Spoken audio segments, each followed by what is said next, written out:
All right, a couple of viewers. I did a series on speed of oscilloscope probes, and several viewers said, "Why don't you use a network analyzer or a spectrum analyzer with a tracking generator?" Well, I've got this really nice network analyzer now, so let's go ahead and put it to use. So I'm going to be doing basically an S21 measurement. So I'm going to put a BNC cable between the two ports, and you can see that you get a nice flat line, and we can normalize that so we get a perfectly straight line now. So the whole system is calibrated flat from 300 kilohertz to 1.3 gigahertz, okay? All right, so if I then take a scope probe and put that on the input side, and I then probe it on the output side, I will then get a signal through the system. I don't have a BNC to scope probe adapter, and in fact all the scope probe tips are a little bit different. You need an adapter for every single one. I'm going to use this wrench. So this wrench has a little C shape, and it can short out the metal stuff here on the input, and we'll get a really nice picture here. So it adds all of the shielding and everything. So there you go. That's what that scope probe looks like. All right. Now, what I was wondering about is that the output of this generator was going into 50 ohms, and now it's going into, you know, a megohm or something, and so that's not right. So what I decided to do was to put a 50 ohm load on the output. So the output will always see 50 ohms. All right. So the output will be more happy. But that means we need to renormalize. So let's put our BNC back on, and it should be a little bit low from where it was, and you can see it is low from where it was, and so let's go ahead and renormalize it from here. Okay, now we have a straight. All right, so let's go back to the scope probe idea. We'll put the scope probe on the input, and we will probe the output, and then we will make sure all of the grounds are complete. And let's put in some averaging to make it a little bit nicer. Averaging is on for a factor of 8, and then let's go to trigger, and let me hold this all on here, and then I will do a hold.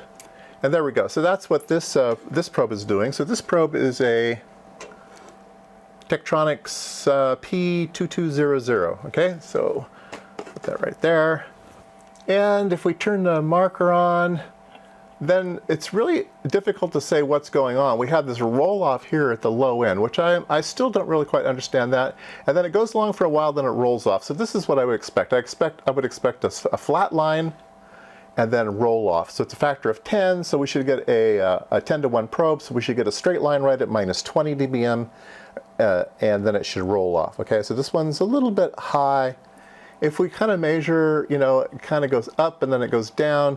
There, 400 megahertz, okay. It's this probe is rated, I think, at 200 megahertz. Yeah, this is a 200 megahertz probe, so 200 would be right there. So I don't know how they would, you know, I don't know. I don't know what they would think of this measurement. Okay, so that's that one. Okay, let's look at a different one. This is also a Tektronix probe. This is a Tektronix, oh wow, it's black on black. It's a P6112. I believe this is rated at 100 megahertz. Yeah, 100 megahertz, I believe. Let's put this on. Go back to triggering.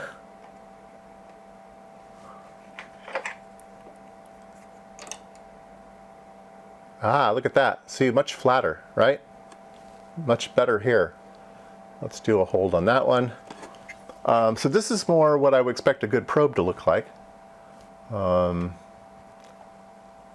It's flat and then it drops off. So it stays flat out to maybe here, 500 megahertz. So this then it's got this funniness. I still don't know what that funniness at the bottom is. I really don't. But I'm going to ignore that for a while and just concentrate on the high side until somebody can explain to me what's going on down there.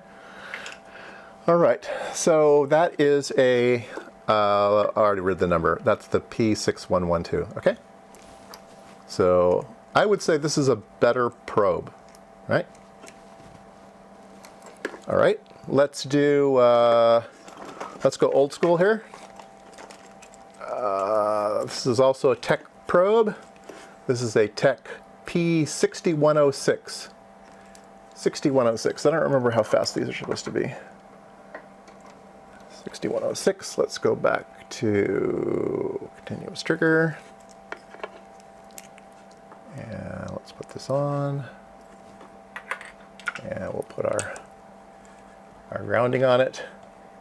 And oh, this one's rolling off really, really fast. So this must be a slow probe, okay? So let's do a hold on that one. It's also got some bumpies in it. Let's see here, marker. Yeah, so this one only goes out to maybe 250 megahertz before it starts to go down. So that sort of makes sense, right?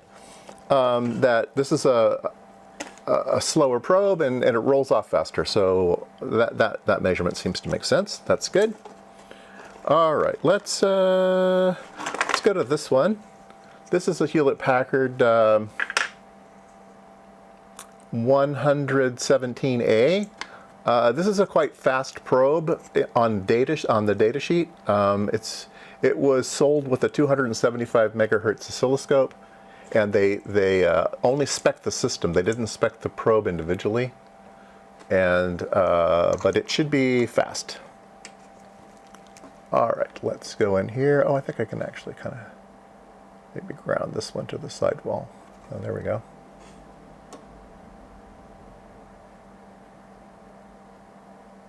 So this one is very strange looking. Let me try to do the wrench thing on this one. Oh, there we go. The wrench thing is better. All right, the wrench thing is better. Let's see if I can't hold it all on there. And then push the hold button. Oh man, this is hard. Okay, there. So look at that. It stays pretty flat, pretty far out, okay? So it's got a funny little dip here, but it's running up here to 900 megahertz, right?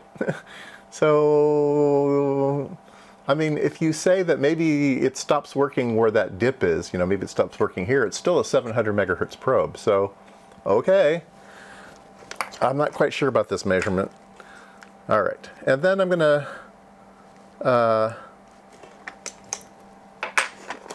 stop with my my fancy probe. This is the 500 megahertz Hewlett-Packard probe, and I claim this is the most expensive probe I own.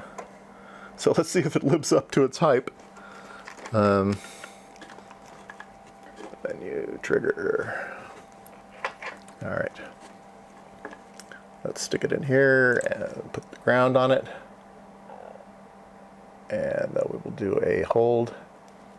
All right, so I claim that this is the most accurate for minus 20 dBm, and it is the flattest, okay?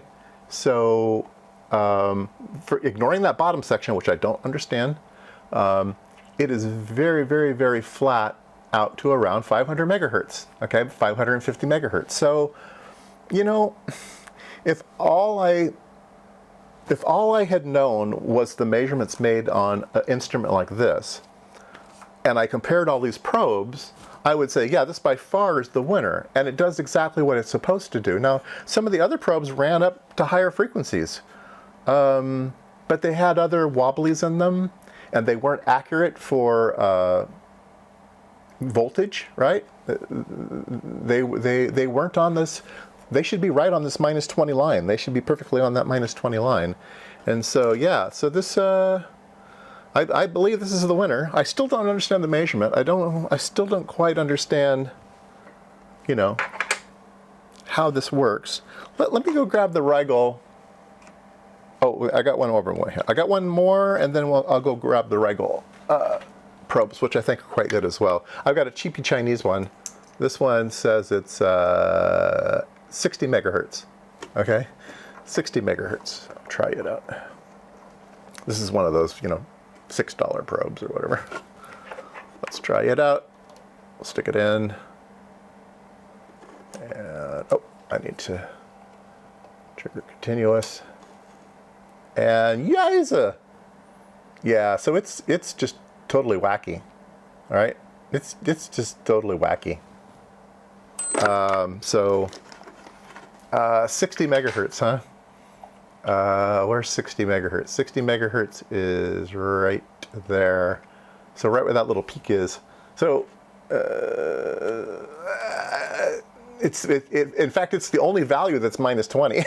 So I don't know. I don't know how they build these things. Maybe this one hasn't been compensated. That's highly likely it hasn't been compensated. Should we try to do that while it's on the, yeah, I haven't done that. Let's, all right, so it comes with a compensation tool.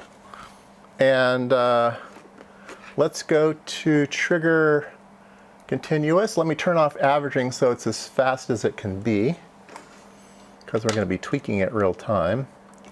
And then if I can hold this on with one hand, and then I will go over here and tweak it with my other hand. Man, this is like chewing gum and patting your tummy. Oh, there we go.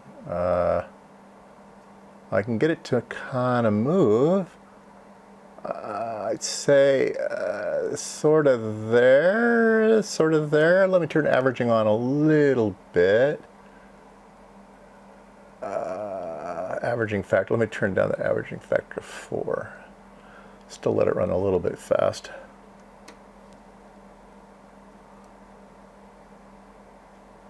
Oops, gotta get my tool in the right position here to turn the little thing, which it won't engage. Oh man, oh there we go, oh there we go. So maybe, certainly not there, maybe here, I don't know. I don't know if this is a great way to be compensating a probe either. Anyway, it didn't really help much, right? It didn't. The real takeaway is it didn't help any. So yeah, cheapy is cheapy. Okay, so let me go grab the, let me put this away so I'm not losing things here. Shoot. I don't want to mix everything up. Sometimes the tips don't fit on, the tips are not a one-size-fits-all, so you have to make sure you don't lose track of your grabby tips, otherwise it's not going to work. Let me grab the Rigel ones. Nope. All right, let's turn our averaging back on. Okay, there we go. Was I at 16 or 8? I don't remember. Maybe I was at 8. Doesn't really matter. Leave it at 8. All right, so let's